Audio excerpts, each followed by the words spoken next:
Students, मैं आपकी English teacher Usha ma'am.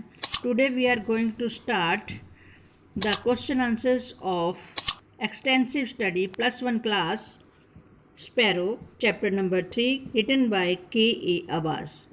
बेटा, इसकी हमने समरी ऑलरेडी हम अपलोड कर चुके हैं। मेरे ख्याल में सब बच्चों ने देख ली होगी। आज हम इसके शॉर्ट क्वेश्चन आंसर्स करेंगे। शॉर्ट क्वेश्चन आंसर शुरू करने से पहले जो भी बच्चे मेरी वीडियो देख रहे हैं, मेरी वीडियोस को लाइक करना, शेयर करना और मेरे चैनल को सब्सक्राइब करना मत भूलिए। और जितने भी मेरे लेक्चर्स हैं बेटा, वो हमारी प्लेलिस्ट में क्लास वाइज अवेलेबल हो जाएंगे आपको, और इनके जो PDF वगैरह है वो सारे हमारी वेबसाइट में हैं, वहाँ से आप देख सकते हैं। तो short question answer, first question है, what was Rahim Khan's occupation? Rahim Khan का व्यवसाय क्या था? तो आंसर है, Rahim Khan was a peasant. वो रहीम खान एक किसान था। However he was a fine athlete and he wanted to join a circus. वो एक अच्छा खिलाड़ी था और एक सर्कस में भी भाग लेना ज्वाइन करना चाहता था। But his father did not allow him to do so. लेकिन उसके फादर ने उसको ये करने की इजाज़त नहीं दी। ही थॉट, वे सोचते थे, it immoral and below the dignity of A respectable peasants. और उन्होंने कहा कि वो सोचते थे, उसके फादर, कि ये एक अनैतिक है और ये उनकी रेस्पेक्टेबल जो फैमिली है किसान की, उसकी प्रतिष्ठा के नीचे का काम है। तो second question, he walked with a haughty and unfriendly air.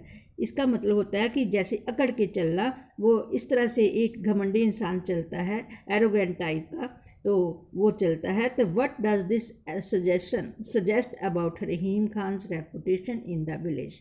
तो रहीम खान की जो रेपुटेशन गांव में थी, उसके बारे में वो क्या सुझाव देते हैं? तो आंसर है, Rahim Khan had a very bad reputation in his village. और रहीम खान की जो रेपुटेशन थी, जो उसके बारे में कहा जाता था गांव में, वो बहुत ही बुरा कहा जाता था। वो बहुत बुरा सोचते थे लोग उसके बारे में। Nobody liked him. कोई भी उसको पसंद नहीं करता था। He was hated and feared. उसको लोग उससे नफरत करते थे और डरते थे। He was thought to be a cruel person. वो सोचते थे कि वो एक निर्दयी इंसान है। The children looked on him with fear and would run away at his side. बच्चे उसको देखकर डर जाते थे और उसको देखकर भाग जाते थे। People called him a hard hearted devil. और लोग उसको एक सख्त दिल इंसान कहते थे। Third question, what does the phrase caution whisper suggest about attitude of A villager towards Rahim Khan? Respect, fear and mixture of both. अब इसमें फ्रेज कॉशन विस्पर का होता है, जो मुंह में कुछ ना कुछ हम बोलते रहते हैं धीरे धीरे। तो उसका मतलब है कि विलेजर्स का एटीट्यूड जो था, जो उनका तरीका था, वो रहीम खान के प्रति उनका क्या विचार थे, कैसा फील करते थे वो रहीम खान के प्रति, रिस्पेक्ट, फियर, या दोनों का mixture.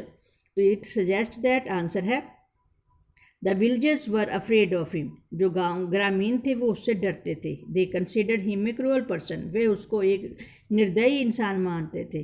The children looked on him with fear and would run away at his side. और बच्चे जो है उसको डर के मारे देखते थे और भाग जाते थे। He was called a hard hearted devil. उसको एक सख्त दिल डेविल का नाम दिया गया था। Fourth question, the other day he very nearly killed by mere, said the jailor. jailor ने कहा कि एक दिन है जिस दिन उसने बहुत ही, जिसको कहते हैं, उसकी घोड़ी को मार दिया था। Was Rahim Khan entirely to blame? क्या रहीम खान को पूरी तरह से उसको ब्लेम किया गया? आंसर है, one day Rahim Khan beat the zaildar's mare cruelly. एक दिन रहीम खान के ने जेलदार की घोड़ी को बहुत बुरी तरह से मारा। But he was not entirely to blame. लेकिन उसको पूरी तरह से हम ब्लेम नहीं दे सकते, उसको दोषी नहीं ठहरा सकते। इनफैक्ट असल में जेलदार सन्स हैड एक्टेड मिसचीवियसली। कि जेलदार के बच्चों ने, जो बेटे थे, उन्होंने एक शरारत की थी उनके साथ। दे हैड षड्यंत्र रचा था। He had knowingly driven their mare into Rahim Khan's field. उन्होंने जानबूझकर रहीम खान के खेतों में उस घोड़ी को भेज दिया था। And the zaildar knew this fact. और जेलदार इस सच्चाई को जानता था। Question number 5, what news did Rahim Khan get on returning to his hut. जब वो अपनी झोंपड़ी में आया तो रहीम खान को कौन सी न्यूज़ मिली, कौन सा समाचार मिला सुनने को? Had his wife left him, क्या उसकी वाइफ उसको छोड़कर चली गई थी? और was he visiting her brother, क्या वो अपने भाई के पास गई थी? व्हाट डू यू थिंक, तुम क्या सोचती हो? तो आंसर है Rahim Khan got the news, उसको ये न्यूज़ मिली, the news that his wife had gone away, कि उसका वाइफ अपने टू हर ब्रदर, अपने भाई के पास चली गई है। She had not gone simply to visit him, वे उसके पास सिर्फ वैसे ही नहीं गई थी। She had gone to live with him as she was fed up with her cruel husband, वो उसके पास रहने के लिए गई थी क्योंकि वो अपने निर्दयी जो हस्बैंड था उससे बहुत तंग आ चुकी थी। क्वेश्चन नंबर 6 है, what was Rahim Khan's reaction when he heard his wife had gone away? Relief, unhappiness, anger and discomfort. जब रहीम खान को पता चला कि उसकी वाइफ उसको छोड़ के चली गई है तो उसका रिएक्शन क्या था? तो क्या वो दुखी था, नाखुश था, गुस्से में था, या बिल्कुल डिस्कम्फर्ट महसूस कर रहा था, जिसको जैसे कहते हैं कि किसी बंदे को कुछ समझ नहीं आती?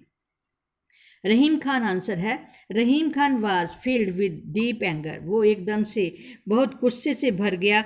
When he learn that his wife had gone away, जब उसको पता चला कि उसकी वाइफ उसको छोड़ कर चल गई है। Rahim Khan had always been angry with his wife when she was there, जब वो उसकी वाइफ उसके पास थी तो हमेशा ही वो उससे नाराज़ रहता था। बट नाउ, लेकिन अब, व्हेन शी हैड लेफ्ट, जब वो छोड़ के चलेगी, ही बिकम्स इवन मोर एंग्री, अब वो ज़्यादा उस गुस्से में रहने लगा। ही न्यू दैट, वो जानता था, she would now never come back to stand his atrocities, कि अब वो उसकी उसके तंग आके गई है तो वो उसकी निर्दयता का, यानी कि उसकी फिर से वापस नहीं आएगी उसकी देख रेख करने के लिए, क्योंकि वो उसके स्वभाव से बहुत ज़्यादा दुखी हो चुकी थी। तो आंसर है क्रूएलिटी सहने के लिए वो वीर से नहीं आ सकती। तो नेक्स्ट है question number 7, what was Rahim Khan ambition as a young man? और रहीम खान का जब वो यंग था उसकी क्या इच्छाएं थी? वर दे फुलफिल्ड, क्या वो पूरी हो सकी? आंसर है Rahim Khan had 2 ambition in his life, उसकी ज़िंदगी में 2 ही इच्छाएं थी। His first ambition was to join a touring circus, पहली उसकी एक सर्कस को ज्वाइन करने की। And the other was no marry to Hindu girl named Radha, अब दूसरी इच्छा थी एक हिंदू गर्ल जो लड़की थी, राधा उसका नाम था, उसके साथ शादी करने का। But neither of these ambition was fulfilled, लेकिन उसकी कोई भी इच्छा पूरी नहीं हुई। His parents killed both his ambition, उसकी पेरेंट्स ने उसकी दोनों इच्छाओं को कुचल डाला था। 8th question, why was Rahim Khan not able to join circus, वो सर्कस को क्यों नहीं ज्वाइन कर पाया रहीम खान? तो आंसर है Rahim Khan was a fine athlete, वो एक अच्छा खिलाड़ी था। And he wanted to join a circus, और एक सर्कस को ज्वाइन करना चाहता था। But Rahim Khan father against it, लेकिन रहीम खान के पिता इसके अगेंस्ट थे। He did not let him join the circus, वो उसको सर्कस को ज्वाइन करना नहीं देना चाहते थे। ही thought it immoral and below the dignity of A respectable person peasants, और वो कहते थे कि वो एक रेस्पेक्टेबल किसान की प्रतिष्ठा के नीचे का काम है। तो question number 9, how did Rahim Khan romance with Radha and, कि रहीम खान का जो रोमांस था, जो प्यार था, वो राधा के साथ किस तरह से ख़त्म हुआ? आंसर है Rahim Khan fell in love with Radha, Rahim Khan Radha को बहुत प्यार करता था। Who was a Hindu girl, जो कि एक हिंदू लड़की थी। Rahim Khan father was furious when he came to know of it, Rahim Khan के पिता जो थे, जब उनको ये पता चला तो उनको बहुत ही ज़्यादा गुस्सा आ गया। He suggested Radha's father to marry off Radha, उसने राधा के फादर को कहा कि वो उसके शादी कर दे। Radha's father got the hint, Radha के फादर को वो इशारा मिल गया। He found a middle aged bania for Radha, उसने राधा के लिए एक मध्य एज का यानी कि बनिए को ढूंढा। और एंड रहीम खान उसके साथ उसकी फाउंड ए मिडल एज बनिया फॉर राधा, उसके लिए उन्होंने अधेड़ उम्र का, जिसको कहेंगे, एक बनिया ढूंढा। Rahim Khan too was married to a Muslim girl, और रहीम खान भी एक मुस्लिम गर्ल के साथ उसकी शादी कर दी गई। Thus Rahim Khan romance with Radha came to end. इस तरह से रहीम खान का जो रोमांस था राधा के साथ वो उसका अंत हो गया। 10th question, iron entered his hit her to kindly soul, explain. Iron का मतलब होता है लोहा। लोहा किस तरह से एक काइंडली सोल यानी कि एक दयालु आत्मा में लोहा कैसे भर गया, इसका मतलब होता है कि वो कठोर दिल कैसे बन गया। तो आंसर है Rahim Khan parents and society were responsible for turning him into a beast. Rahim Khan के पेरेंट्स और समाज उसके एक जंगली जानवर की तरह बनने में उसके लिए जिम्मेवार हैं कि एक जानवर की तरह वो बन गया था। They had killed all his ambitions very cruelly. उन्होंने बहुत निर्दयता से उसकी सारी इच्छाओं को मार डाला था। Poor Rahim Khan's heart was filled bitterness. जो वो गरीब, जिसको गरीब नहीं कहेंगे, इसको कहेंगे कि जो रहीम खान का जो दिल था वो कड़वाहट से अब भर चुका था। And iron entered his kindly soul, और उसका जो आत्मा थी उसमें पूरी तरह से, जिसको कहते हैं वो लोहा अंदर चला गया, यानी कि वो एकदम से कठोर बन गया। जो उसका जिसको नरम दिल आत्मा थी वो एकदम से सख्त बन गया। Now Rahim Khan wanted to destroy everything. अब रहीम खान हर चीज़ को नष्ट कर देना चाहता था। अब है question number 11, Who did Rahim Khan hold responsible for the frustration of his dreams? कि इसकी इस फ्रस्ट्रेशन का कौन रिस्पॉन्सिबल है रहीम खान की? How did he revenge himself? उसने अपने आप से किस तरह से बदला लिया? Rahim Khan held society and his parents responsible for the frustration of his dreams. अब उसके सारे सपनों को तोड़ने वाले रहीम खान सोसाइटी को और उसके पेरेंट्स को जिम्मेवार ठहराता है। He revenged himself by being cruel to his wife. और वो अपनी वाइफ के प्रति बहुत ही निर्दयता का व्यवहार करके वो अपने आप से बदला लेता है। He thought her as the symbol of all her failure. वो सोचता है कि यही सारे उसकी फेलियर के पीछे, उसकी नाकामियों के पीछे यही सारा कारण है। So he beat her almost every day. इसलिए उसको हर रोज़ वो पीटता। He ill treated his children. वो अपने बच्चों को के साथ बुरा व्यवहार करता है। एंड हिज बुलॉक्स आल्सो, और अपने बैलों के साथ भी। Question number 12, something made Rahim Khan desist from ranking the sparrows nest. Desist मतलब होता है बेटा रोकना, मना करना। फ्रॉम रैकिंग मैंने होता है बेटा तोड़ना। द स्पैरोज नेस्ट, किस चीज़ ने रहीम खान को चिड़ियों के घोंसले को तोड़ने से मना किया? What do you think it was? तुम इसके बारे में क्या सोचती हो? What influence did the nest have on him? उसके ऊपर जो नेस्ट यानी घोंसला चिड़ियों का जो था, उसने उसके ऊपर क्या प्रभाव डाला? तो आंसर है मदर स्पैरोज लव। मदर चिड़ियों की जो मदर थी उसका जो प्यार था फॉर इट्स यंग वन, उसके अपने बच्चों के प्रति, मूव्ड रहीम खान हार्ट, उसने रहीम खान के दिल को पूरी तरह से बदल दिया। It kindle the hidden goodness of his heart. और जो उसका दयालु दिल था, जो अच्छाई भरी हुई थी, वो छुपी हुई थी, वो बाहर आई। The nest of sparrow completely transform Rahim Khan. और स्पैरो की यानी चिड़ियों के घोंसले ने उसको रहीम खान को पूरी तरह से बदल दिया। एंड हिज बिहेवियर, और उसका बिहेवियर को, वर्ताव को, टुवर्ड्स द स्पैरो, स्पैरो के प्रति, शोज दैट, वो दिखाता है कि he was at heart very kind person, कि वो दिल से बहुत ही दयालु इंसान था। It was only his circumstances that made him cruel. ये सिर्फ एक सर्कमस्टांसिस थी, परिस्थितियाँ थी जिसने कि उसको एकदम से निर्दयी इंसान बना दिया था। तो 13 क्वेश्चन है, कैन यू से how Rahim Khan felt when A group of children rain away from him?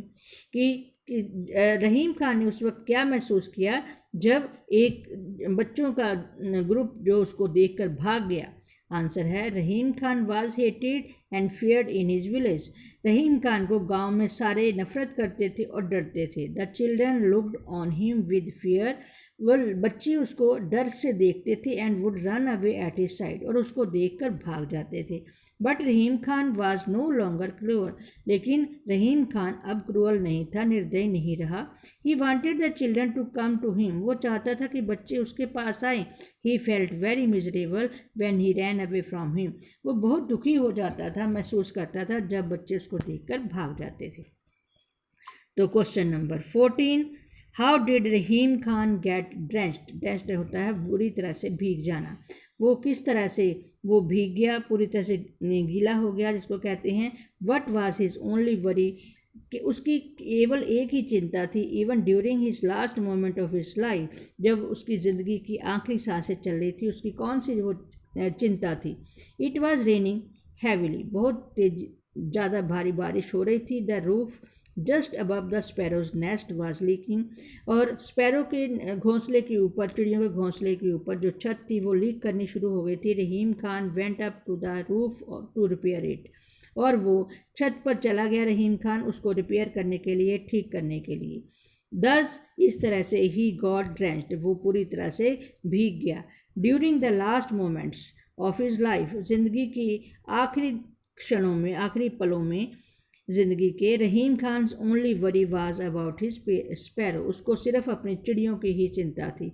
He was worried about who would fed them after his death, वो इस चिंता में था कि जब उसकी डेथ हो जाएगी तो उनको खाना कौन खिलाएगा। तो question number 15, what does Rahim Khan behaviour towards the sparrow shows about his own nature, और रहीम खान का बिहेवियर जो था स्पैरो के प्रति कैसा था, अबाउट हिज ओन, उसकी अपनी मतलब स्वभाव के अनुसार। द आंसर है the nest of the sparrows completely transform Rahim Khan, sparrow यानी चिड़ियों के घोंसले, चिड़ियों ने उसको पूरी तरह से रहीम खान को बदल दिया था। It kindle the hidden goodness of his heart, उन्होंने उसके दिल की अच्छाई को बाहर निकाल दिया था जो छुपी हुई थी। And his behaviour towards the sparrows shows, और उसका जो चिड़ियों के प्रति बिहेवियर था, बर्ताव था, that he was at heart very kind person, वो बताता है कि वो एक बहुत ही दयालु किस्म का इंसान था। It was only his circumstances that had made him cruel, और सिर्फ एक सर्कमस्टांसिस ऐसी थी, उसके हालात ही ऐसे, परिस्थितियाँ बन गई थी जिसने उसको निर्दयी बना दिया था। तो 16 क्वेश्चन है बेटा, फ्रेंड्स की vigil over the body of a dear one, vigil का मतलब होता है बेटा देख रेख करना, निगरानी करना। तो जब कोई इंसान मर जाता है ना, तो उसकी बॉडी को के ऊपर निगरानी करने के लिए, उसको देखने के लिए उसके फ्रेंड्स उसके पास होते हैं। Who kept the vigil over the body of his Rahim Khan, Rahim Khan के पास उस वक्त उसकी बॉडी को देख रेख करने वाला कौन था। तो आंसर है the sparrow kept vigil over Rahim Khan body. अब चिड़ियाँ थी जो रहीम खान की बॉडी के ऊपर निगरानी कर रही थी, उसके पास देख रेख कर रही थी। When a person dies, जब एक आदमी मर जाता है, his nears and dears ones, his relatives and friends की विजिल ओवर his body, उसके जो नज़दीकी होते हैं, रिश्तेदार होते हैं, जो उसके मित्र होते हैं, वो उसकी बॉडी को देख रेख करते हैं। When रहीम खान died, जब रहीम खान मर गया, there was no one to keep vigil over his body, वहाँ पर उसकी बॉडी के ऊपर उसको निगरानी करने वाला कोई भी नहीं था। The sparrow performed his duty, और चिड़ियों ने ये ड्यूटी को निभाया। दिस इज़ द रीज़न, यही कारण था, that they are refer to as friend, इसीलिए उसको उनके दोस्त कहा जाता है। तो ये हमारे 16 के 16 क्वेश्चन बेटा कंप्लीट होते हैं। मेरे ख्याल में सबको अच्छी तरह से समझ आ चुके होंगे। थैंक यू बेटा, गॉड ब्लेस।